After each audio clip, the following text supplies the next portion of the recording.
Sali Berisha prezantoi sot koalicionin Aleanca për Shqipërinë Madhështore, ku do të bëjnë pjesë 26 subjekte politike.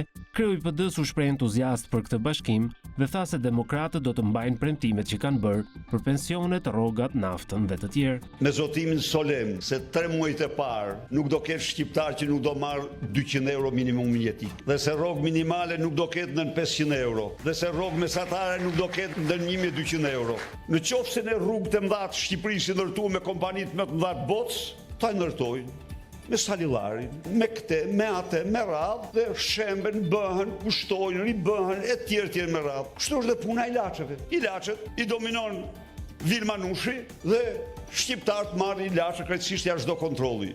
Merr fund dhe nafta do t'jetë as 100 darkë me shtresë sa në Kosovë që e merr nga Durrësi dhe e shet 40% më lirë. Energjia elektrike do jetë 7 lekë, për biznesin do jetë 6 lekë. Berisha e quajti Edi Ramën një mashtrues i cili nuk mundet t'u thotë shqiptarëve një arritje të tij gjatë këtyre 12 viteve, pasi çdo punë e tij është e zhytur në korrupsion. Një njeri që ka qeverisë 12 vite s'u tregon dot shqiptarëve një arritje. Nuk u tregon dot sepse edhe ato arritje që numërohen me gishtat e dorës janë të nxirra nga vjedhje të tmerrshme. Nuk e përmend dot tunelin e Llogaras sepse shkruhet 50 milion të vjedhura me një dorë. Nuk flet dot për Unazën, që e mbylli përsëri, sepse 13 kilometrat e fundit i ndau në 14 kontrata. Berisha ju përgjigj me batuta deklaratave të Ramës mbi kujtim gjuzin. Çfarë paraqet para tjetër? Paraqet Hardhuc, paraqet Zhapi, paraqet Bretkoca, Zhaba, dhe tani sfundi i kanë ngel në gojë ku je kujtim, jepi ato musteqe ose bëj diçka me të se çmellet pas musteqeve tua burrë dhe këto. Pas prezantimit të koalicionit opozitar, Berisha zhvilloi një konferencë me gazetarët në Selim Blu, ku pohoi se Rama ka bërë tentativë publike dhe jo publike për të kërkuar votat e opozitës kundër SPAK, por siguroi se nuk do t'i bashkoj kurrë votat me të. Dështoj të siguroj votat e PD-s dhe të bind Sali Berishën për të shkrisë skapin e partisë, dështoj, bëri përpjekaj, edhe publike, edhe në rrogoz, por siç kam deklaruar dhe siç jam betuar, s'do i bashkoj kurrë votat me të, masi asnjë hap nuk do mund të bëhet pa Komisionin e Venecias, i cili do jetë jo vetëm arbitri, po do jetë institucioni që do trajtoj problemet e reformës drejtësi.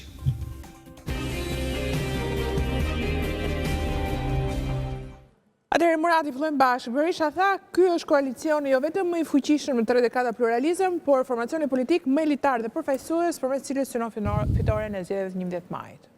Të gjithëve nga një koment për koalicionin opozitar, pas jemi në fund, po? Shiko, koalicioni opozitar për mua nuk ka pasur asnjë surprizë, sigurisht që nuk do ndalojmë te ato 20 partitë pothuajse anonime për të analizuar, por nga pikpamja e traditës politike, Berisha ka në krah ka Ilir Metrën, ka Fatmir Mediun, ka Shpëtim Idrizin, ka Vangjel Dulen, pra persona sekretar partisë politike, cili ka pasur në krah në listë sigurt edhe në zgjedhjet e mëhershme. Sigurisht që opozita nuk është një situatë e volitshme politike për opozitën nga çdo pikpamje. Pavarësisht se koalicioni ka një numër të madh partish, unë e përsëris vetëm në 6 muajt e fundit janë krijuar 3 parti të reja politike nga grupi parlamentar i Partisë Demokratike, pra që do garojnë në zgjedhjet e 11 majit, Lulzim Basha, Agron Shehe dhe Nkeleta Libeja do dalin në këto zgjedhje me partitë e tyre. Kështu nga ky kuptim nuk të flasim për i bashkim të opozitës. Po shkojmë pastaj tek partitë e reja, Nisma Thurje, Shqipëria B dhe Lëvizja Bashkë, nuk janë në këtë koalicion opozitar, sigurisht që mund të themi që e dëmtojnë. Nuk e di se si do të jetë fushata dhe programi elektoral i Partisë Demokratike, megjithse për traditë ne pak votojmë për programe, kryesisht votojmë me emocion në Shqipëri. Ajo që mund të them për zgjedhjet e 11 majit është që kandidati për kryeministër ose kryetari i Partisë së Madhe, i cili do të humbë zgjedhjet e 11 majit, do të ishte normale, natyrale, madje dobishme për forcën e tij politike që të largohej dhe të jepte dorëheqjen. Pra nuk e di do t'i humbi zgjedhjet dhe Edi Rama apo Sali Berisha, ose më mirë e di, por nuk dua ta them para 11 majit, por ai që do humb, nuk duhet të vazhdojë të rrinë politik, sepse të dy këta janë politikanë aktiv të viteve 90. Kanë qenë ministra, kryeministra, president në rastin e Zotit Berisha. Rama ka 3 mandate, pra dhe Rama dhe Berisha, nëse kanë merak, po themi, për forcët e tyre politike që të vazhdojnë mbijetoj, duhet që nëse humbasin në zgjedhjet e 11 majit të zbatojnë statutin dhe të largohen nga drejtimi i partisë. Kjo do të ishte normale, megjithatë unë dyshoj që kjo do të ndodhë pas 11 majit. Okej, Sulo, kritikat më të mëdha për koalicion opozitar është, e përmendi pak Murati, ka partitë vogla pothuajse të panjohura, ka bërë bashk ato partie kryetare që në 2019 zëvendësuan deputetë opozitës që dojgjën mandatet, që kanë votuar bashkë me PS-n heqjen e koalicioneve me listat përbëra. Kryesisht to janë kritikat kryesore. PD-ja ka bërë një revizionim të asaj anti bojkoti, ka thënë që ne bëm gabim, sado dëmi që i ka bërë pluralizmit, zgjedhjes së lirë, garimit të lirë, konkurencës së lirë, heqja e koalicioneve që ka bërë Edi Rama me kërpëratat, është i jashtëzakonshëm. Edi Rama thot garon në koalicion si dua unë, jo me listat të përbëra. Partia Arionit, Partia e Fitimit do garojnë edhe Arionit dhe Fitimi vetëm tek. Jo, Arionit ka 140 kandidat. Fitimi ka 140 kandidat dhe gjithë ne kemi 140 kandidat, gjithë partit. Dhe ata bëjnë llogari, 26 parti do kishin secila nga 140 kandidat, do ishin 3000 e ca kandidat gjithë Shqipërinë. Ata do të shqyenin votat. Tani Berisha bën koalicion sigurisht prapë në 2009, nuk është 2009. Nuk është 2009. Berisha do ketë vetëm 140 kandidat. Sepse Rama e grisi marrëveshjen e Juri Kim e ndihmoi, i mbylli syt, nuk tha asgjë Juri Kim. Ktu tha si u shkel, si u bë kodi zgjedhor. E hoqën kodin zgjedhor. Te kodi zgjedhor thonë koalicionet janë të tilla të me listat përbëra. I dha Rama atyre gjoja listën e hapur, i gënjeu kërpëratat, tha do t'i hapun listat, 2020-ën, nuk i hapi, gënjeu, e tha, më jepnin që këtë heqjen e koalicione e hapë. E këtu jemi sot. Nese, tani,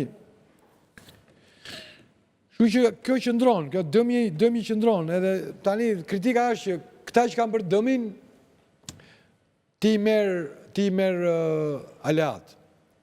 Kjo është pragmatiste. E para njëra të e ka bërë Rama, e ka bërë, dhe këta shkuan me një synim për të hapur listat. Një pjesë nga këta, se 2 janë, se nuk janë 2-3. Po tani, edhe politik, edhe zgjedhje, ju thoni të mos jenë pragmatist? Këtë po them, kjo është pragmatiste, ka fituar pragmatizmi për mua. Do me thënë, kjo është dëm, do me thënë ajo moraliteti që goditet, po për vota në kuptimin, për pragmatizm, ato kanë disa, se cila nga to mund të ketë mira vota në gjithë Shqipërinë. Ato vota i merë, i edhë të kandidati dhe të themi koshi i PD-s, të koshi i opozitës. Çështja është që koalicionit i mungojnë pjesë të mëdha nga spektri djathtë, por edhe kështu siç është, unë e mendoja më keq. Të paktën është bërë tripolar deri tani. Aty janë shumë parti të tjera, do dalin dhe parti tjetër, po Zotin Ali Bej me Shenjë e kemi një pol. Lapa i Shabani? Berisha 2, Lapa i Shabani. Basha është pasaj problem që e thërmon fare se bën 4 në një tjetër 5. Se po të rindet e 3 polare, ka i mundësi që të marrë 2 deputet të i bashkon me ta zëm 5, 5 të ca, 6, 7, të diun sa do shkojnë. I bashkon me 2, 3 të tjerë.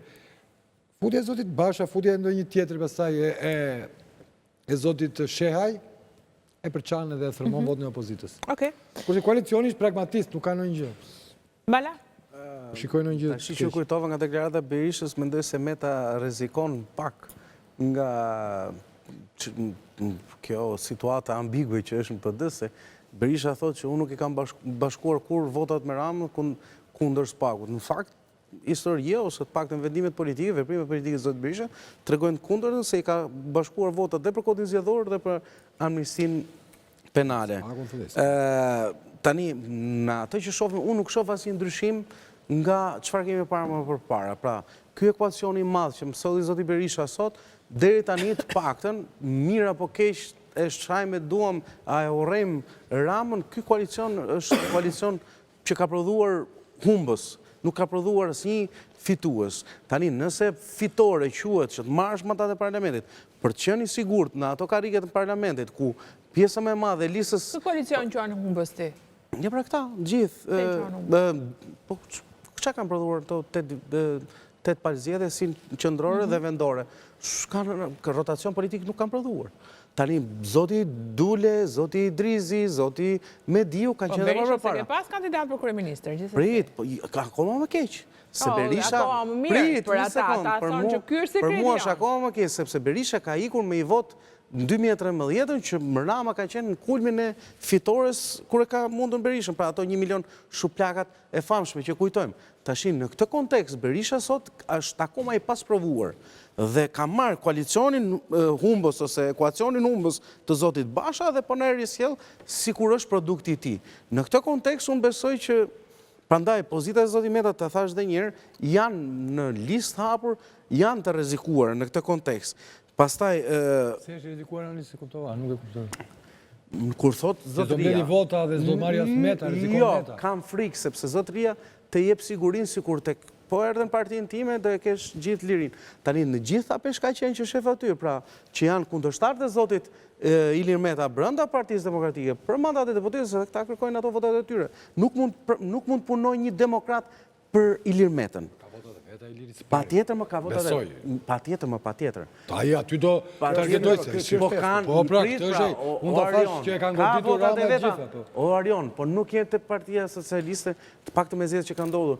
Vëndet në Partinë Demokratike janë i numëron me gishtat e dorës, pra janë kryetarë të qarqeve, drejtuesit të qarqeve, si thuash, janë do nxjerrica nga 1 e 2 nga primaret, Qameti po i nxori, dhe pjesa tjetër janë aleatët. Se kështu është bërë, kjo është parti aleatësh. Flasim për listën e hapur, po. Po pra, për listën e hapur, pra. Kështu që zoti Meta, në një parti me shumë aleat, në gjykimin tim unë mund të gaboj, një parti me shumë aleat, besoj se rrezikon duke qenë në listë të hapur. Dhe në këtë kontekst, prandaj lidha me pjesën që zoti Berisha kur ka dashur për interes të tij, i ka bashkuar votat me Ramën. Por hiqet kështu në Disë janë këto muhabete, po, patjetër. Këto janë muhabete që ne s'bim muhabet politik, ne bim muhabet kontraktimi votash. Aty votat janë kontraktuara. Unë kur të fola për koalicionet, koalicionet kanë 6 mandate dhe ti e di shumë mirë. Beratin ardhi Çela për 30 vota. Durrësi, Vlora, Tirana, Gjirokastra, 6 mandate. O Arion, ke Idrizin me Dule, në zgjedhjet 2021 ka kandiduar të 2 në Tiranë. Tani Idrizi dhe Dule, si mund t'i kenë votat bashkë? Janë 2 partit diametralisht, jo të kundërta, po... Po kur ishin DPS-ja ishte mirë? Jo, nuk po them se ishin mirë, më njësoj ishin dhe atje, po them si mund të punojnë këta bashkë për të maksimalizuar të votën në të kontekst. Ne dim gjithë që i ka bërë. Absolutisht. I ka lënë Idrizin atje si honorifik dhe i ka marrë gjithë faktorët elektoral. Ramën e dim, dhe këta i dim, problemi është ato prodhojnë të shka. I ka bërë parti me vete ata. Pa sigla, pa logo. Okej, Zekri, jam në fund. Unë mendoj që koalicioni reflekton gjendjen e Partisë Demokratike, edhe mënyrën si ajo e ka ndërtu... Po te koalicioni keno një parti më agresive se Berisha në ligjërim, më djashtat, më konservatore. Aty ka, po nuk po i hikti ma beti, dhe më thënë se koalicioni ka ato pak parti që dijen, pra Dule, Idrizi, Meta, se këto tjera dhe më pastaj. Ato unë mendoj që Berisha nuk duhet i mere se e bëj që shra koalicioni, duhet i lidhë jashtë ato. S'ka kuptim fara me ato... Sepse ka dhe i gjithë tjetër, moralisht Arioni foli për përshën e koalicione. Koalicionet dhe përshën me këta deputet. Këta e përshën koalicione. Pra është i loj turpi kështu. Me dhe i partia politike, s'duhet i merë se ata s'kan as vota, se gjithë e bëj që shra koalicionin, po e kaloj këtë pjesë. Për mu problemi themelor është tjetër. Problemi është që Partia Demokratike dhe sot më nuk e bërë çështjet që janë diskutim në Shqipëri. Çfarë çështje ka shqetësim Shqipëria sot? Ka drejtësinë, korrupsionin, krimin organizuar dhe ka situatën ekonomike. Partia Demokratike thotë shkrihet SPAK-u. Mirë, tjetër gjë, kjo është programi. Pra, oferta elektorale për demokratike shkrirja e SPAK-ut, ndërkohë që duhet të adresohet ndryshe. SPAK-u nuk duhet shkrirje, duhet përkrahet Dumani dhe mënyrës si Dumani me prokurorët e tjerë, se s'është thjesht Dumani, po luftojnë, po prekin ata që janë pa prekshëm. Erion Vilije, Erben Ahmetaj, Semir Tahiri, me radhë, e njështë opozitës ka problem sepse gjithkush duhet verifikohet.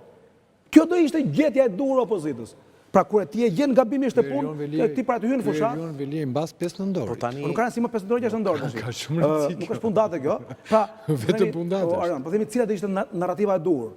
Pra që opozita të fitonte mbi shumicën te kjo çështje. Po Berisha është produkti non gratës dhe i spaku. Si kryetari i PD-s sot nuk është produkt. Po them si do duhej ta bënte opozita që të fitonte qartësisht zgjedhje. Patjetër, po të bënte këtë gjë të fitonte qartësisht zgjedhje, sepse publiku dhe Shqipëria ka shqetësim të gjë.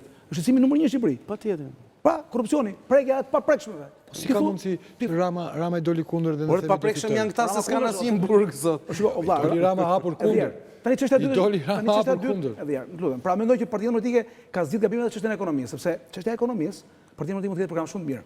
Por programi nuk është kur një arsye për të votuar njerëzit në gjithë botën. Semi te programi, rrim te koalicioni, mos ta dinë tjetër. Po ekonomia pse është jo efikase? Me ekonomi fitoi Trumpi. Mos është herë pra. Po pra. Këtu Shqipëri nuk ecën. Jo, këtu mund të ecë patjetër, po do duhet që njerëzit që kanë hartuar këtë program, që artikulojnë këto ide, ta bartin seriozisht mesazhin e këtij ndryshimi. Me dorë të liti e mbartë mos e çka. Çfarë bëm ti shrak, pa seriozisht do të shkojë të marrë dikë nga TikToku. Ideja kryesore e njerëzve politik do të jetë serioziteti. Po kush është jo serioz? Nga këta që merren me ekonomi. Adriana Kalaja është serioze shqiptare. Kush? Adriana më që pranë se do ma thush nuk ma the. The do të them diçka, por nuk ma the. Kishe deklarat për të bërë, nuk e di. Nuk e di, tash se ikën shumë gjëra, po them të gjë që ekonomia është çështje themelore patjetër, po duhet që ata që artikulojnë, ata që hartojnë iden, të jenë njerëz që e bartin si vokacion edhe kanë kapacitetin ta zbatojnë dhe populli i beson si të tillë. I kemi thënë para studion të gjë. Gruaja e Cezarit, jo edhe që duhet të jetë ndershme, por duhet të besohet, perceptohet si e ndershme nga populli. Patjetër. Për Cezarin pra, po ka rrjedh shumë ujë atëherë zotri. Shumë vjen në mendje. Teliti shumë i mirë. Por koalicioni, kandidatët e primarëve. Ka koalicioni këtë lloj vokacioni. Fitim. Edhe kandidatët e primarëve Berisha e tha shumë mirë që nuk ka të bëjë kush fitoi primarët, ashtu do vendosi kryesia. Edhe vetë ai në fund. Kemi bërë një emision për atë, nuk i themi dot sepse nuk kam më minuta. Ne do të kemi në debatin politik nesër në mbrëmje në Opën e sigurisht në ditët në vazhdim. Faleminderit që ishe me mua Sulo Zekthi. Faleminderit Murati, Bala, ne shihemi nesër mbrëmë. Natë e mirë.